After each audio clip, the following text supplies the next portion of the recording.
चलें कंटिन्यू करते हैं। फार्मास्यूटिकल इंडस्ट्री, पाकिस्तान की जो फार्मा इंडस्ट्री है काफ़ी वाइब्रेंट है, काफ़ी फॉरवर्ड लुकिंग है, लेकिन अगर इंडिपेंडेंस की बात करें तो पाकिस्तान के पास फार्मास्यूटिकल इंडस्ट्री का कोई नामो निशान नहीं था। अभी जो हमारी नेशनल कंपनीज़ है फार्मा सेक्टर में, उसकी ग्रोथ बहुत ज़्यादा है मल्टीनेशनल से। सही है। ये कौन सी मार्केट है? ये essentially a low cost generic market. Low cost generic market का मतलब ये है कि यहाँ पे आपको मार्केट के अंदर जेनरिक मेडिसिन्स मिल जाएंगी। सर जेनरिक मेडिसिन्स कौन सी होती हैं? जैसे कि आपके पास पैनाडोल है, या फिर आपके पास जो है वो डिस्प्रिन है, या इसी तरीके से आपके पास वो एंटीबायोटिक्स जो कि लोग ऐसे ही चलते फिरते परचेज़ कर लेते हैं, जैसे कि ऑगमेंटिन वगैरह हो गई। सही है। या एंटी एलर्जिक हो गई, या फिर वो जो पेन किलर्स हो गए। तो ये वो दवाइयाँ होती हैं जो कि लो कॉस्ट जेनरिक मेडिसिन्स होती हैं, और उसे मैसेस ख़रीद ही रहे होते हैं, ख़रीद ही रहे होते हैं, ख़रीद ही रहे होते हैं। तो इसकी वजह से ये मार्केट बहुत ज़्यादा पॉपुलर है। भाई आपके घरों में भी जो फर्स्ट एड बॉक्स होगा उसमें पेन किलर्स भी होंगे, पैनाडोल भी होगी, सर दर्द के लिए दवाई होगी, फिर उसके अलावा पेट में दर्द की दवाई होगी, इसके अलावा जो है वो डायरिया वगैरह को कंट्रोल करने के लिए, वॉमिटिंग को कंट्रोल करने के लिए दवाइयाँ होगी। तो इसका मतलब क्या है कि हर बंदा इसे परचेज़ कर ही रहा होता है, जिसकी वजह से क्या हो गया कि इस इंडस्ट्री में लोगों को अट्रैक्शन नज़र आई, लोगों ने इन्वेस्ट किया। आई होप ये 4 पैराग्राफ समझ आ गए होंगे, बहुत बेसिक थे। अब जो MCQs के लिए बहुत इंपॉर्टेंट बात है ना, वो ये है कि 650 कंपनीज़ हैं जो कि पाकिस्तान की फार्मास्यूटिकल इंडस्ट्री, पाकिस्तान की फार्मास्यूटिकल मार्केट में ऑपरेट कर रही हैं। कितनी कंपनीज़ हैं? 650, याद रखिएगा, जिसमें से 30 से भी कम मल्टीनेशनल्स हैं। इसका मतलब ये है कि 650 में से 620 जो है आपके पास लोकल कंपनीज़ हैं, और तकरीबन 30 आपके पास मल्टीनेशनल कंपनीज़ हैं। सही हो गया। लिखा हुआ है pharmaceutical industry contributes approximately 1% of the two the GDP Pakistan annually. यानी कि जितनी भी इंडस्ट्रीज़ हैं 100, 200, 300, 400, उसमें से फार्मास्यूटिकल इंडस्ट्री हमारी GDP में 1% कंट्रीब्यूट करती है। ये कोई बहुत सिग्निफिकेंट अमाउंट नहीं है, लेकिन फिर भी इतनी अमाउंट है कि ये पाकिस्तान की इकनॉमी में पॉजिटिवली कंट्रीब्यूट कर रही होती है। कुछ इंडस्ट्रीज़ तो 1% भी कंट्रीब्यूट नहीं कर रही, कुछ इंडस्ट्रीज़ तो कंट्रीब्यूट ही नहीं कर रही हैं। सही, तो उसके मुकाबले में 1% भी बहुत होता है। MCQs के पॉइंट ऑफ व्यू से 650 कंपनीज़ हैं, जिसमें से आपके पास 620 या थोड़ी सी कम जो ज़्यादा जो है आपके पास लोकल है, और 30 या उससे थोड़ी सी कम जो है आपके पास मल्टीनेशनल है। दूसरा बताया कि 1% GDP में कंट्रीब्यूट करती है एनुअली। लिखा हुआ है कि आज पाकिस्तान में 759 फार्मास्यूटिकल मैन्युफैक्चरिंग कंसर्न्स हैं। सही है। इसका मतलब ये है कि 650 आपके पास कंपनीज़ हैं जिसके 759 फार्मास्यूटिकल मैन्युफैक्चरिंग यूनिट्स हैं। यानी कि कुछ कंपनीज़ के एक से ज़्यादा मैन्युफैक्चरिंग यूनिट्स होंगे। किसी का एक कोरंगी में होगा, किसी का एक औरंगी में होगा, किसी का एक मैन्युफैक्चरिंग प्लांट जो है साइट एरिया में हो सकता है। कंपनीज़ कितनी है? 650। याद रखिएगा, ये कंफ्यूज नहीं कीजिएगा। कंपनीज़ हैं 650, लेकिन फार्मास्यूटिकल मैन्युफैक्चरिंग जो यूनिट्स हैं वो हैं 760 या फिर 759। सही है। जिसमें से 25 जो है मल्टीनेशनल कंपनीज़ के यूनिट हैं। मतलब मल्टीनेशनल कंपनी भी पाकिस्तान में आके फार्मास्यूटिकल प्रोडक्ट बना रही होती है। Pakistan pharmaceutical industry meets around 70% of countries demand of finished medicine. यानी कि पाकिस्तान की जो फार्मास्यूटिकल इंडस्ट्री है वो मुल्क की 70% डिमांड को, फिनिश मेडिसिन की डिमांड को मीट कर लेती है। 30% शायद इंपोर्ट कर लेती हो दवाई, या उनको ज़रूरत ना पड़ती हो, या कुछ भी XYZ वो कोई हर्बल मेडिसिन की तरफ जा सकते होंगे। ठीक है। लिखा हुआ the national pharma industry has shown a progressive growth over the years, particularly over the last 1 decade. कह रहे कि वैसे तो ग्रोथ नज़र आ ही रही है, लेकिन पिछले 10 सालों में ग्रोथ एक्सपोनेंशियली बढ़ गई है। The industry has invested substantially to upgrade itself in the last few years, and today majority of industry is following good manufacturing practice. कह रहे हैं कि इंडस्ट्री ने अपने आप को कहीं ना कहीं बहुत ज़्यादा सब्सटेंशियली अपग्रेड किया है, और कह रहे हैं कि ज़्यादातर इंडस्ट्री की जो कंपनीज़ हैं वो क्या कर रही हैं? गुड मैन्युफैक्चरिंग प्रैक्टिसेस फॉलो कर रही हैं। यहाँ पे थोड़ा सा मैं आपको गुड मैन्युफैक्चरिंग प्रैक्टिस समझा दूँ। देखिए, याद होगा आपको, शायद आपको याद हो कि जब हमने पढ़ा था नॉन एग्जीक्यूटिव डायरेक्टर्स, तो हमने देखा था कि नॉन एग्जीक्यूटिव को रखना गुड कॉरपोरेट प्रैक्टिस होती है। नॉन एग्जीक्यूटिव्स को हायर करना गुड कॉरपोरेट प्रैक्टिस होती है। इसी तरीके से जब आप फार्मा इंडस्ट्री लेके चल रहे होते हो तो आप क्या करते हो कि कुछ एथिकल गाइडलाइंस को फॉलो करते हो। जैसे कि फॉर एग्जांपल, एक एग्जांपल दे रहा हूँ, ऐसा रियलिटी में होता नहीं होगा। एग्जांपल दे रहा हूँ कि जैसे भाई आपके यहाँ सब लोग क्या करेंगे, ग्लव्स पहन के काम करेंगे और हर 15 मिनट के बाद ग्लव्स चेंज कर लेंगे। सही है। सैनिटाइजेशन के लिए हर दीवार पे एक सैनिटाइज़र लगा होगा। इसके अलावा जो है वहाँ पे लिखा होगा कि लोग फ़लाँ कंपनी फ़लाँ क्वालिटी का मास्क पहनेंगे। फिर उसके बाद लिखा होगा अपने बालों को ढक के रखेंगे। सही है। इसके अलावा जो है वो एक स्पेशल कोटेड ग्लास पहनेंगे कि जिसकी वजह से उनकी आंखों को मसला ना हो। सही है। वो कोट पहना करेंगे ताकि उनकी बॉडी के ऊपर या उनके घर के कपड़ों के ऊपर कोई केमिकल या कोई क्या कह सकते हैं वायरस वगैरह जैसी चीज़ ना आ जाए, इन्फेक्शन जैसी चीज़ कोई ना लग जाए। तो इसका मतलब ये है कि वो सारी एथिकल प्रैक्टिसेस को फॉलो करते होंगे। तो this is called good manufacturing practice. तो सर ये गुड मैन्युफैक्चरिंग प्रैक्टिस करने से क्या होता है, आप अपनी दवाई के डब्बे पे देखोगे ना तो वहाँ पे लिखा होता है GMP। तो जब आप देखोगे GMP लिखा हुआ है तो इसका मतलब है कि वो गुड मैन्युफैक्चरिंग प्रैक्टिसेस फॉलो कर रहे हैं। तो आपका ट्रस्ट उस पर बढ़ जाएगा कि यार ये साफ़ सुथरे लोग हैं, अच्छे से दवाई बनाते हैं, 2 नंबरी नहीं करते हैं। तो इसका मतलब ये है कि हम इस कंपनी से दवाई परचेज़ कर सकते हैं। तो GMP गुड मैन्युफैक्चरिंग प्रैक्टिस का मतलब ये है कि वो तमीज़ से एथिकल वे में लोगों का ख्याल करते हुए दवाइयाँ बना रहे होते हैं। तो आई होप ये समझ आ गया हो। सवाल पूछा जा सकता है कि भाई GMP का फुल फॉर्म बता दो।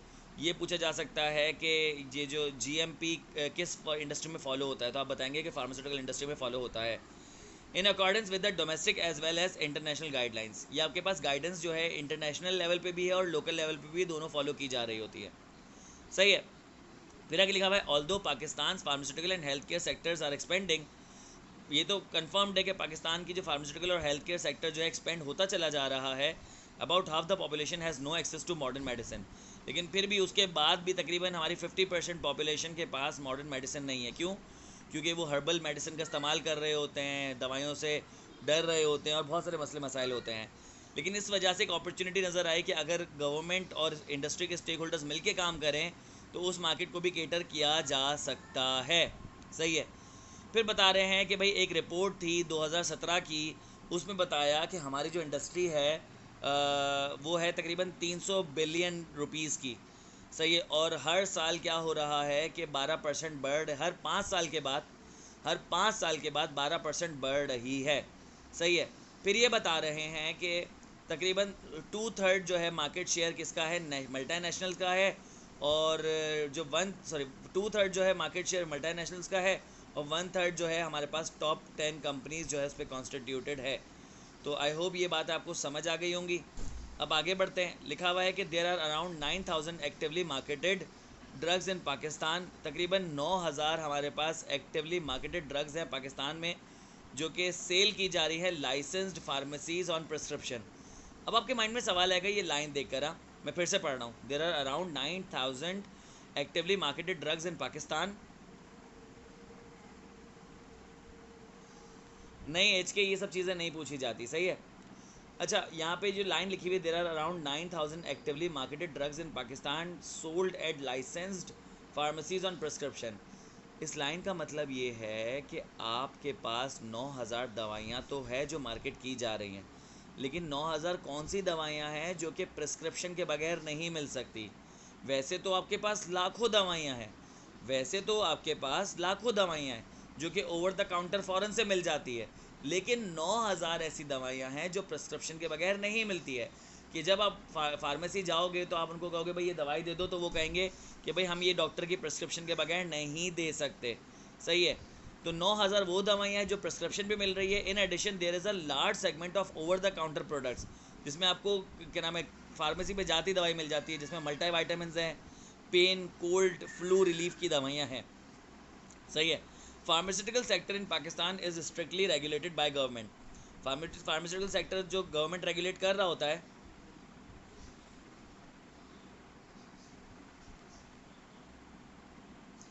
सही है, गवर्नमेंट रेगुलेट कर रहा होता है। लेकिन एक और इदारा है the drug regulatory authority of Pakistan, DRAP. ये कंट्रोल करता है registration of new medicine and new manufacturing sites, और ये डिटरमाइन करता है कि मैक्सिमम रिटेल प्राइस MRP क्या होगी तमाम मेडिसिन की जो पाकिस्तान के अंदर मार्केट की जा रही हैं। आई होप ये सब बातें आपको समझ आ गई होगी। सही है। आगे बढ़ते हैं।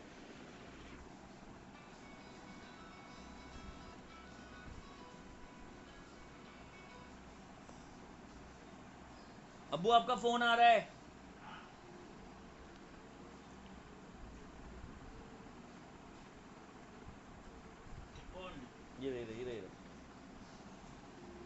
ओके, अब यहाँ पे लिखा हुआ है कि पाकिस्तान की जो फार्मास्यूटिकल मार्केट है वो ज़्यादातर कहाँ से चल रही होती है, आउट ऑफ पॉकेट मार्केट है।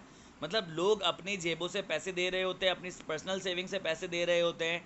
सही है, पाकिस्तान में ऐसा कॉन्सेप्ट नहीं है कि किसी एज तक आपको फ्री दवाई मिलेगी या किसी तबके को फ्री दवाई मिलेगी। हर बंदा अपनी जेब से पैसे लगा रहा होता है।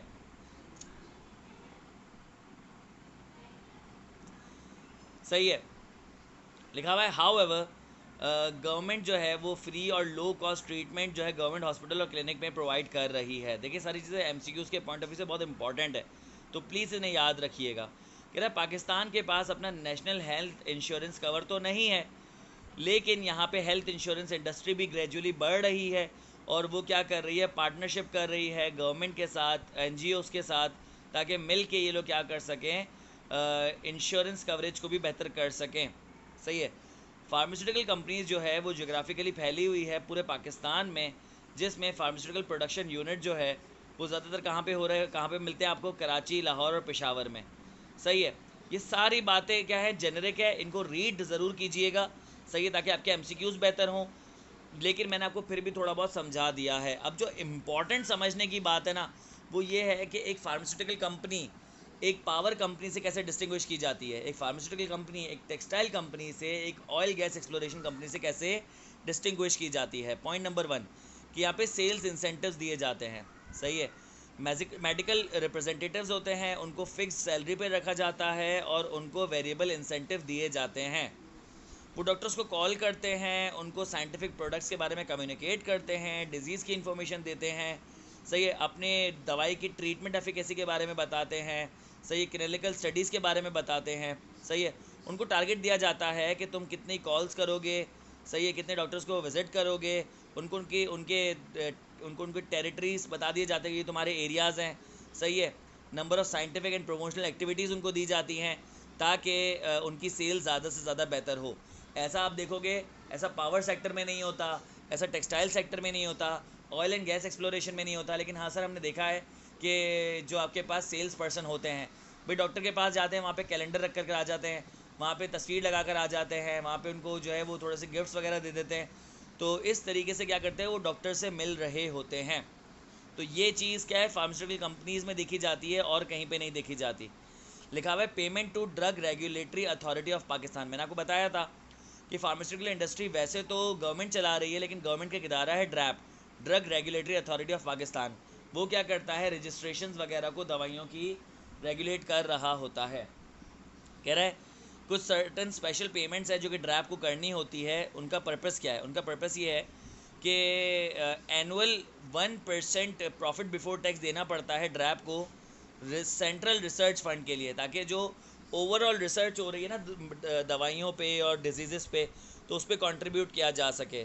इसका मतलब ये है कि जो 650 कंपनीज अपना 1% प्रॉफिट बिफोर टैक्स किसको देती होगी, ड्रैप को देती होगी, ताकि वो रिसर्च की जा सके।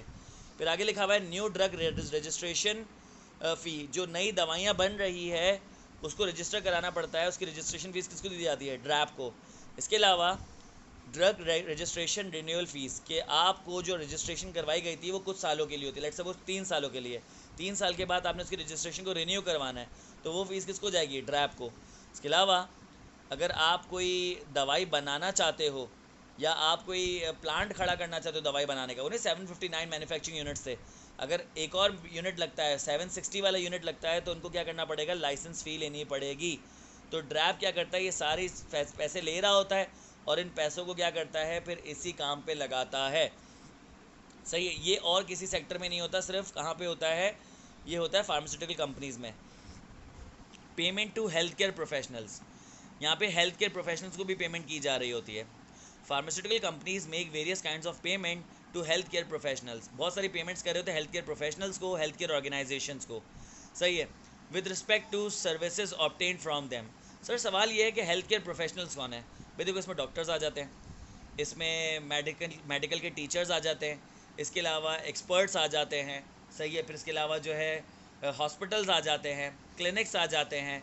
सही है, और बहुत सारे इन्फ्लुएंसर्स जो कि मेडिसिन वगैरह में को इन्फ्लुएंस कर रहे होते हैं, ये तमाम कौन होते हैं, हेल्थ केयर प्रोफेशनल्स होते हैं।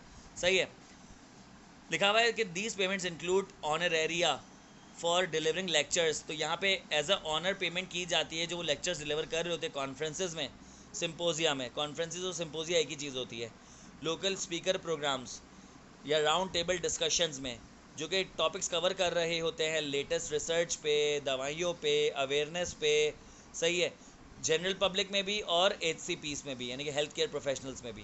तो इसका मतलब ये है कि जब एक डॉक्टर जा रहा होता है इन जगहों बात करने के लिए, तो यहाँ पे इनको पेमेंट मिलती है ऑनररी इन कंपनीज़ की तरफ से, ताकि जो है वो प्रमोट कर सकें इनके प्रोडक्ट को।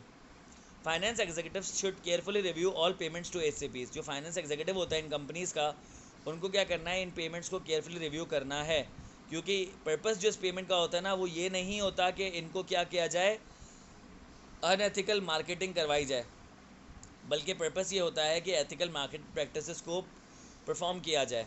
पेमेंट की जाती है HCPs को इसलिए नहीं कि वो दवाई प्रिस्क्राइब करे या सेल्स इंक्रीज करके दे, बल्कि इसलिए कि वो कंपनी की एथिकल प्रैक्टिसेस को प्रमोट करे। फाइनेंस एग्जीक्यूटिव्स ने क्या करना है, इस प्रोसेस को स्ट्रेंथन करना है, सही है, ताकि कंप्लाइंस हो सके एप्लीकेबल लॉज और रेगुलेशंस की। तो अगर आप ये चीज़ नोट करो तो ये चीज़ भी किस में होती है, फार्मास्यूटिकल इंडस्ट्री में होती है, और कहीं पे भी नहीं होती है। टेक्सटाइल इंडस्ट्री में भी ऐसा नहीं होता कि एक्सपर्ट्स क्या कर रहे होते हैं, कपड़े की क्वालिटी पे डिस्कशन कर रहे होते हैं या कपड़े के कलर पे जो है सेशंस रख रहे होते हैं। नहीं, ऐसा सिर्फ होता है हेल्थ केयर प्रोफेशनल्स के साथ होता है कि ये क्या करते हैं, पेमेंट पकड़ते हैं कंपनीज से और फिर बताते हैं कि कितना एथिकली काम कर रहे हैं, कितना बेहतरीन काम कर रहे हैं। तो आई होप ये बात आपको समझ आ गई होगी। लिखा हुआ है sales, invoicing, delivery and receipt of collection. Pharmaceutical company में जितनी भी दवाइयाँ बिकती है उनकी एडवांस पेमेंट होती है अपने डिस्ट्रीब्यूटर्स को। तो यहाँ पे प्रॉपर सेल्स इन्वॉइसिंग होनी चाहिए, डिलीवरी और रिसिट होनी चाहिए। यहाँ पे पर्पस एक और ये भी है कि जो प्रिस्क्रिप्शन पे दवाई बिकेगी, तो अगर उसकी कोई रिसिट वगैरह कटी नहीं होगी तो इसका मतलब ये है कि आपने बगैर प्रिस्क्रिप्शन की दवाई बेची है, तो यहाँ पे केस फाइल हो सकता है। इसलिए आपने हर चीज़ की रिसिट, डिलीवरी चालान और इन्वॉइसिंग वगैरह रखनी है। लिखा हुआ है scientific information, a medical affair department in any pharmaceutical company plays an increasingly important role in communicating scientific information to HCPs। Medical affair department होता है किसी भी फार्मास्यूटिकल कंपनी में, हर फार्मास्यूटिकल कंपनी में एक मेडिकल अफेयर डिपार्टमेंट होगा। वो एक इंपॉर्टेंट रोल प्ले करता है, क्या कि वो कम्युनिकेट करता है साइंटिफिक इन्फॉर्मेशन तमाम हेल्थ केयर प्रोफेशनल्स को ऑब्जेक्टिव और एथिकल मैनर में। मतलब अपनी ओपिनियंस नहीं थोपेगा, अनएथिकल बात नहीं करेगा। वो क्या करता है, मेडिकल एजुकेशन देता है, जो भी लेटेस्ट क्लिनिकल ट्रायल्स हुए हैं, रिसर्च हुई है, सही है, ट्रीटमेंट गाइडलाइंस बताता है, नई मेडिसिन के बारे में बताता है, मेडिसिनल बेनिफिट्स के बारे में बता रहा होता है, साइड इफ़ेक्ट्स के बारे में बता रहा होता है। तो ये हर कंपनी के पास एक ऐसा डिपार्टमेंट होना चाहिए।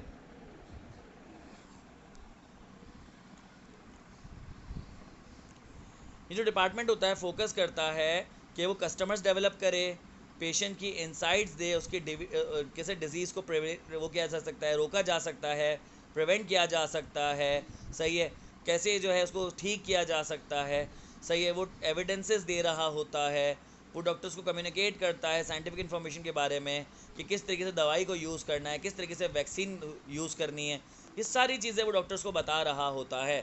तो ये भी इस इंडस्ट्री में होता है, बाकी इंडस्ट्री में नहीं होता। फिर क्लिनिकल ट्रायल्स की बात करें तो लिखा हुआ है clinical trials are undertaken to develop medical research evidence to understand the efficacy of new medicine in treating diseases. कह रहे क्लिनिकल ट्रायल्स की बात करें तो क्लिनिकल ट्रायल्स किए जाते हैं दवाई बनाने के लिए, ताकि उसकी एफिकेसी यानी कि उसकी एक्यूरेसी को जज किया जा सके, अंडरस्टैंड किया जा सके कि ये डिज़ीज़ को ट्रीट करने में कितना ज़्यादा असरदार है। सही है, लिखा हुआ है क्लिनिकल ट्रायल्स जो है वो रिसर्च स्टडीज़ होती है जो कि बता रही होती है कि नई मेडिकल अप्रोच किस तरीके से लोगों पे काम करेगी। हर स्टडी जो है आंसर देती है स्पेसिफिक साइंटिफिक क्वेश्चन का और ज़्यादा बेहतर तरीके बताती है किस तरीके से डिज़ीज़ को रोकना है, स्क्रीन करना है, उसको डायग्नोस करना है, उसको ट्रीट करना है। क्लिनिकल ट्रायल्स जो है वो ये भी काम करते हैं कि कंपेयर कर रहे होते हैं पुरानी जो तरीक़ेकार आपके पास और नए तरीक़ेकार में कितना फ़र्क है। फार्मास्यूटिकल कंपनीज़ क्या करती है, लीडिंग हॉस्पिटल्स को इंगेज करती है इसमें, सही है, और क्या करती है, अप्रूव्ड क्लिनिकल रिसर्च ऑर्गेनाइजेशंस को इंगेज करती है अपने साथ, और फिर मिल के जो है लोगों को बताया जाता है कि किस तरीके से दवाइयाँ बनती हैं, किस तरीके से वो टेस्ट होती हैं, किस तरीके से वो मार्केट में जाती हैं। ये सारी चीज़ें भी सिर्फ फार्मास्यूटिकल इंडस्ट्री में होती है। तो प्लीज़ प्लीज़ प्लीज़ रिक्वेस्ट है कि फार्मास्यूटिकल इंडस्ट्री है ये सारी चीज़ों को ज़रा गौर से पढ़ लीजिएगा। सही है। अब कह रहा है कि रोल क्या है फार्मास्यूटिकल कंपनीज़ का, अपॉर्चुनिटीज़ क्या हैं और चैलेंजेस क्या हैं। तो देखिए अपॉर्चुनिटीज़ क्या है, मार्केट अट्रैक्टिवनेस। अभी हम ऊपर पढ़ कर आए कि पाकिस्तान की एक बहुत बड़ी पॉपुलेशन जो है वो दवाइयाँ लेती ही नहीं है। सही है। उन बहुत ज़्यादा बीमार होती हैं, मतलब वो गंदा खाना खाती हैं, बीमार हो जाती है, गंदा पानी पीती है, बीमार हो जाती है, गंदी हवा जो इनटेक करती है, बीमार हो जाती है। तो यहाँ पे आपके पास बीमारों की बहुत बड़ी बस्ती है। तो अगर आप यहाँ पे अपनी फैक्ट्री लगाओगे तो आपको बहुत पैसा मिलेगा। सही है। हमारे पास एक्सपोर्ट का पोटेंशियल बहुत है। मैकेंसी कह रहा है कि पाकिस्तान की एक्सपोर्ट जो है 1 बिलियन तक पहुँच सकती है। मैकेंसी कह रहा है कि पाकिस्तान की जो एक्सपोर्ट है वो 1 बिलियन डॉलर्स तक पहुँच सकती है। अभी तो 200 मिलियन से भी कम है। सही कह रहा है कि इंडिया की जो फार्मा एक्सपोर्ट है वो 20 बिलियन से भी ज़्यादा है। मतलब हम लोग 1 बिलियन पे पहुंच सकते हैं, हम अभी सिर्फ 2 मिलियन डॉलर्स पे हैं। इंडिया 20 बिलियन डॉलर्स पर है। अगर बांग्लादेश की बात करें तो बांग्लादेश हमसे 10 टाइम्स आगे है। सही है। इसका मतलब ये है कि हमारे पास इंफ्रास्ट्रक्चर है, ह्यूमन रिसोर्स है, लेकिन हमारे पास इंटेंट नहीं है। बांग्लादेश और इंडिया के पास फूड एंड ड्रग एडमिनिस्ट्रेशन है, एफडीए है। हमारे पास एफडीए है ही नहीं। हमारे पास एफडीए है ही नहीं, तो हमारी एक्सपोर्ट्स कैसे होगी? हमारी एक्सपोर्ट इसलिए नहीं हो सकती दवाइयाँ क्योंकि बाहर मुल्कों में एफडीए चलता है, फूड एंड ड्रग एडमिनिस्ट्रेशन चलता है, पाकिस्तान में है ही नहीं। तो इसका मतलब है कि कितना ज़्यादा हम मिस कर रहे हैं अपॉर्चुनिटीज़ को। चैलेंजेस की बात करें तो पहला चैलेंज ये है कि आपके पास प्राइस कंट्रोल नहीं किए जाते। फार्मा इंडस्ट्री जो है वो क्या करती है, ज़्यादातर इम्पोर्ट पे चल रही होती है, जिसकी वजह से क्या होता है कि हमारी पाकिस्तानी रुपीस गिर रहा है, उसकी वजह से हमको इम्पोर्ट महंगा पड़ रहा होता है। उसका अल्टीमेटली बर्डन कहाँ आता है? वो आता है प्राइसिंग पे। तो प्राइसिंग जो है इंक्रीज़ हो जाती है। अगर हम खुद से जो है रॉ मटेरियल बनाना शुरू कर दें, जिसको हम बोलते हैं API, अगर हम खुद बनाना शुरू कर दें तो इसका मतलब ये है एक्टिव फार्मास्यूटिकल इंग्रेडिएंट्स। अगर हम खुद बनाना शुरू कर दें तो इसका मतलब है कि हमारा इशू रिजॉल्व हो जाएगा। फिर आगे लिखा हुआ है डिले इन मेडिसिन रजिस्ट्रेशन। हमारे यहाँ क्या होता है कि मेडिसिन को रजिस्ट्रेशन करने में बहुत ज़्यादा टाइम लग रहा होता है। बहुत सारे गवर्नमेंटल लेवल पे मसले मसाइल होते हैं, उसकी वजह से क्या होता है कि रजिस्ट्रेशन नहीं हो पाती है। सही है। Last but not the least, sourcing APIs and way forward. API का मतलब होता है एक्टिव फार्मास्यूटिकल इंग्रेडिएंट्स। ये अपस्ट्रीमिंग है, ये दवाई बनाने के लिए अपस्ट्रीमिंग है। तो हमारे पास एक्टिव फार्मास्यूटिकल इंग्रेडिएंट्स होते ही नहीं है, तो हम कहाँ से मंगाते हैं? हम मंगाते हैं इंडिया और चाइना से। और हमारी जो इम्पोर्ट है वो हैविली रिलाई करती है इंडिया पे। हम 60% API इंडिया से मंगाते हैं। शर्म से डूब मरने का मकाम है, लेकिन जो है सो है। तो अब हमने फार्मास्यूटिकल इंडस्ट्री कंप्लीट कर लिया। प्लीज़ इसे ज़रा गौर से रीड कर लीजिएगा। आगे बढ़ते हैं। लिखा हुआ है oil and gas exploration. Oil and gas sector in Pakistan has seen a phenomenal growth since the independence 1947। जब ऑयल की क्वांटिटीज़ प्रोड्यूस होती थी बहुत स्कैरसिटी में, बहुत कम प्रोड्यूस हुआ करती थी। सही है। पहले के वक्तों में मतलब बता रहे 1947 में हमारे पास जब ऑयल की प्रोडक्शन बहुत स्कार्स थी, और उसके मुकाबले में अब देखा जाए तो बहुत सिग्निफिकेंटली बढ़ चुका है। At that time there was no gas production. Gas production तो होती ही नहीं थी। पिछले हाफ सेंचुरी में, पिछले 50 सालों में हमने एक सिग्निफिकेंट डेवलपमेंट देखी है। सही है।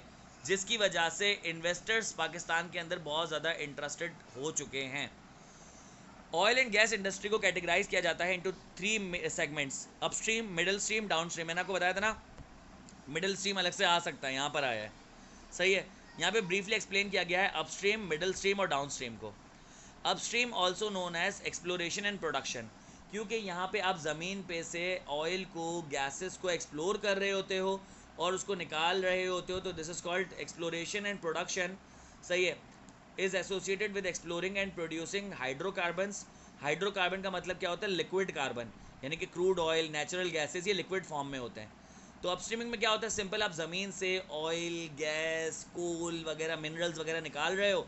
This is called what? This is called upstreaming या एक्सप्लोरेशन एंड प्रोडक्शन। अगर आपसे पूछा जाए कि is exploration and production a part of middle stream activities, तो आप कहेंगे no, it's a part of upstreaming sector या अपस्ट्रीम एक्टिविटी। सही है। अब मिडल स्ट्रीमिंग में क्या होता है? जब आपने एक दफ़ा एक्सप्लोर कर लिया और प्रोड्यूस कर लिया इन सारी चीज़ों को, अब यहाँ पे क्या होगा, आप प्रोसेस करोगे, जैसे क्रूड ऑयल और नेचुरल गैस को आप क्या करोगे, एंड यूज़र फॉर्म में लेकर आओगे। ऑयल रिफाइनरीज होती हैं आपके पास, ऑयल को रिफाइन करती हैं। फर्टिलाइज़र प्लांट्स होते हैं, वो क्या करते हैं कि जो आपके पास गैसेस होती है ना, उसमें फर्टिलाइज़र के लिए खाद निकल आती है, सही है। फिर इसके बाद लिखा हुआ है natural gas. Natural gas purification जो है ना, क्या करते हैं, नेचुरल गैस को प्योरीफाई कर रहे होते हैं। ये सब मिडल स्ट्रीम का पार्ट है, सही है। लिखा हुआ है a large part of mid stream activities also includes transportation and storage of crude oil and natural gas. बहुत सारा जो ट्रांसपोर्टेशन और स्टोरेज का पार्ट ना मिडल स्ट्रीम में भी आ जाता है। लिखा हुआ है oil refineries refine crude oil into various type of petroleum products. Oil refinery क्या करती है, क्रूड ऑयल को रिफाइन करती है और बहुत सारे पेट्रोलियम प्रोडक्ट बना देती है, जैसे कि motor spirit, diesel, kerosene oil, jet fuel. फिर उसके अलावा जो है आपके पास कार पेट्रोल हो सकता है, ऑयल हो सकता है, बहुत सारी चीज़ें, इंजन ऑयल वगैरह। देखा हुआ फर्टिलाइज़र प्लांट क्या करते हैं, नेचुरल गैस को फर्टिलाइज़र में कन्वर्ट करते हैं, सही है। इस तरीके से आपके पास बहुत सारे प्रोसेसर्स होते हैं, वो क्या करते हैं, आपके रॉ मटेरियल को एंड यूज़र फॉर्म में प्रोसेस कर देते हैं। This is called middle stream. अगर अब मैं आपको वापस से रिपीट करूँ, अप स्ट्रीमिंग में क्या हो रहा है, सिर्फ आप ज़मीन से ये नेचुरल रिसोर्सेज हासिल कर रहे हो, नंबर वन। मिडल स्ट्रीमिंग में क्या होता है कि आप इन रॉ मटेरियल को प्रोसेस करते हो इनटू एंड यूज़र फॉर्म। कुछ में, मैं क्या कह रहा हूँ, कुछ में ट्रांसपोर्टेशन और स्टोरेज भी शामिल हो जाता है। अब इन्होंने जो प्रोसेसिंग की एग्जांपल दी है कि जैसे ऑयल रिफाइनरी ऑयल को रिफाइन करके अलग अलग प्रोडक्ट बना देती है, जैसे motor spirit, diesel, kerosene oil etcetera. या फिर आपके पास फर्टिलाइज़र प्लांट क्या करते हैं, नेचुरल गैस को जब प्रोसेस करते हैं तो उसमें से कुछ फर्टिलाइज़र निकल आता है। या फिर जो आपके पास गैस प्योरीफिकेशन प्लांट्स होते हैं, वो नेचुरल गैस को प्योरीफाई कर देते हैं, सही है। तो ये क्या है, ये आपके पास मिडल स्ट्रीमिंग है। डाउन स्ट्रीमिंग सेक्टर में क्या होता है, यहाँ पे मार्केटिंग होती है, डिस्ट्रीब्यूशन होती है। इसका मतलब ये है कि सर जो पेट्रोल पंप पर आ जाता है कि वो डाउन स्ट्रीमिंग है, बिल्कुल ऐसा ही है। क्या सर वो जो गैस हमारे मीटर्स तक पहुंच जाता है वो डाउन स्ट्रीमिंग है, बिल्कुल ऐसा ही है। तो यहाँ पे जो गैसेस होती है या वो जो खाद होती है जो आपको बोरी में मिल रही होती है दुकान पे, तो क्या वो डाउन स्ट्रीमिंग है, बिल्कुल ऐसा ही है। ये कुछ मेजर प्लेयर्स हैं, इनके नाम, अच्छा बाय द वे जितने भी हमने इंडस्ट्रीज पढ़ी उसमें मेजर प्लेयर्स के बारे में बताया गया है, उन सब के नाम ज़रूर पढ़ लीजिएगा, उन सब के नाम ज़रूर पढ़ लीजिएगा, ठीक है। आगे बढ़ते हैं।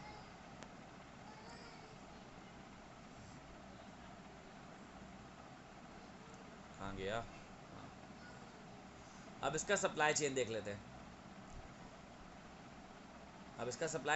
हैं। देखें यहाँ पे आपके पास दो सप्लाई चेन है, एक आपके पास है गैस का ब्लू कलर का, एक आपके पास है ऑयल का रेड कलर का। देखें आपके पास दो किस्म की अपस्ट्रीमिंग हो सकती है। एक अपस्ट्रीमिंग क्या है कि आप लोकली प्रोड्यूस कर रहे हो, गैस को, मतलब आप हमारी लोकल ज़मीन से गैस निकाल रहे हो, this is called local upstream. एक जो है आपके पास इंटरनेशनल अपस्ट्रीमिंग हो सकती है कि आप इंपोर्ट कर रहे हो। तो देखें आपके पास अगर दो एरो देखेंगे तो एक एरो में क्या है, अपस्ट्रीमिंग E&P, यानी कि आप एक्सप्लोर कर रहे हो और प्रोड्यूस कर रहे हो, एक्सप्लोरेशन एंड प्रोडक्शन, जिसमें आपके पास कुछ कंपनीज है जैसे OGDCL है, PPL है, MPCL है, POL है। ये कंपनीज क्या करती हैं, ये लोकल ज़मीनों से नेचुरल गैस को एक्सट्रैक्ट करती हैं, और कुछ कंपनीज क्या करती हैं, LNG को इंपोर्ट कर लेती हैं, सही है। जो इम्पोर्टेड आपके पास गैस होती है वो सीधा जाती है इसके पास, जैसे PSO, PLL जैसी कंपनीज के पास जाती हैं, और वो गैस आगे गैस डिस्ट्रीब्यूटर को सेल कर देती हैं, सही है। फिर ये जो आपके पास ज़मीनों से गैस हासिल होती है, ये गैस आप क्या करते हो, गैस डिस्ट्रीब्यूटर को, आपके पास दो आ रहे हैं, SSGCL आपको पता है, सोई साउदर्न गैस कंपनी लिमिटेड, सही है। SNGPL ये नर्दर्न एरियाज़ को कवर कर रही होती है, सही है। तो साउथ वाली साउथ के एरियाज़ को, नॉर्थ वाली नॉर्थ के एरियाज़ को दे देती है, और ये डिस्ट्रीब्यूटर क्या करते हैं, एंड कंज्यूमर्स यानी कि आपको, मुझे, ऑफिस को वगैरह को प्रोवाइड कर देते हैं। और एक जो है वो के इलेक्ट्रिक जैसी कंपनीज़ है ना, जहाँ पे इलेक्ट्रिसिटी जनरेट हो रही होती है गैस के थ्रू, वहाँ चली जाती है। तो देखें आपके पास एक एरो जा रहा है एंड कंज्यूमर पे, एक एरो जा रहा है पावर जनरेशन पे, सिंपल है। तो इसका मतलब फिर से मैं आपको बता दूं कि दो किस्म की अपस्ट्रीमिंग होती है, एक होती है लोकल, एक होती है इंटरनेशनल। लोकल में क्या होता है, हमारी लोकल ज़मीनों से गैस निकाली जा रही होती है, वो गैस डिस्ट्रीब्यूटर को दे दी जाती है। इंटरनेशनल लेवल पे क्या होता है कि इंपोर्ट की जाती है गैस, और क्या की जाती है, कंपनीज को बेच दी जाती है, कंपनी डिस्ट्रीब्यूटर को बेचती है। दो डिस्ट्रीब्यूटर्स हैं गैस के, SSGCL, SNGPL, और फिर वो एंड यूज़र्स और पावर जनरेटर्स को भेज देते हैं, सही है। फिर एक आपके पास तरीका ये होता है कि जो अप स्ट्रीमिंग एक्टिविटीज़ हैं उसमें आपके पास ऑयल भी लोकली प्रोड्यूस हो रहा होता है। अब रेड वाले पे आ गया हूँ मैं। जब ऑयल प्रोड्यूस होता है तो उनको रिफाइनरीज को भेजा जाता है, वो ऑयल को रिफाइन करते हैं, जैसे कि पार्को करता है, पीआरएल करता है, एनआरएल करता है, एआरएल करता है, बाइको करता है। ये क्या करता है, क्रूड ऑयल को रिफाइन करता है, और रिफाइंड ऑयल किसको भेज दिया जाता है, ऑयल डिस्ट्रीब्यूटर्स को, जैसे कि PSO, Shell, Chevron, Total, APL, GOPPL, HPL etcetera. सही है। लेकिन हम कुछ ऑयल इंपोर्ट भी करते हैं, दो किस्म का ऑयल इंपोर्ट करते हैं, एक होता है क्रूड और एक होता है रिफाइंड। क्रूड ऑयल कहाँ जाएगा, वो रिफाइनरी के पास जाएगा। तो क्रूड ऑयल जब क्रूड ऑयल को इंपोर्ट करेंगे अपस्ट्रीमिंग, रिफाइनरी के पास जाएगा मिडिल स्ट्रीमिंग, डिस्ट्रीब्यूटर के पास जाएगा डाउन स्ट्रीमिंग। और एक तरीके से हम ऑयल को डायरेक्टली रिफाइंड मंगा लेते हैं, इंपोर्ट कर लेते हैं, वो सीधा डिस्ट्रीब्यूटर के पास जाएगा, और डिस्ट्रीब्यूटर्स किसको भेजेंगे, दो जगह पे, एंड यूजर यानी कि आपको और मुझे, और दूसरा क्या है कि पावर जनरेटर्स को, यानी कि के इलेक्ट्रिक वगैरह को। इसको सही से देख लें, रिकॉर्डिंग ख़त्म हो रही है, मैं रिकॉर्डिंग रीस्टार्ट कर रहा हूँ, मैं वापस से आपको कहूँगा ज्वाइन करें, इसको सही से देख लें। ये क्लास जैसे ही ख़त्म होगी रीज्वाइन कर लीजिएगा, इसको गौर से देख लें। अब 10 मिनट का हमारा लेक्चर रह गया, ठीक है, इसको गौर से देखें, जब तक मैं सवाल लेता हूँ। एज के कह रहे हैं कि sir pharmaceutical industry vertical integration होती है। इंडस्ट्री कोई भी वर्टिकल इंटीग्रेशन नहीं होती, उसकी कंपनी होती है। क्या पता कोई ऐसी कंपनी हो जो वर्टिकल इंटीग्रेशन रखती हो, but I highly doubt. Pharmaceutical industry में मुझे नहीं लगता कि कोई भी कंपनी वर्टिकल इंटीग्रेटेड होगी। जैसे पावर सेक्टर में जो के इलेक्ट्रिक होता है वो वर्टिकल इंटीग्रेशन रखता है, लेकिन वापडा नहीं रखता। सही है। निदा कह रही है कि सर ये डायग्राम वगैरह नहीं आती है, बस मैं आपको समझा रहा हूँ। इसी डायग्राम को मैं आगे आपको वर्ड्स में भी समझाऊंगा। ये रहा। सही है। चलें, क्लास ख़त्म हो जाएगी, दूसरी क्लास फ़ौरन से ज्वाइन कर लीजिएगा, ठीक है।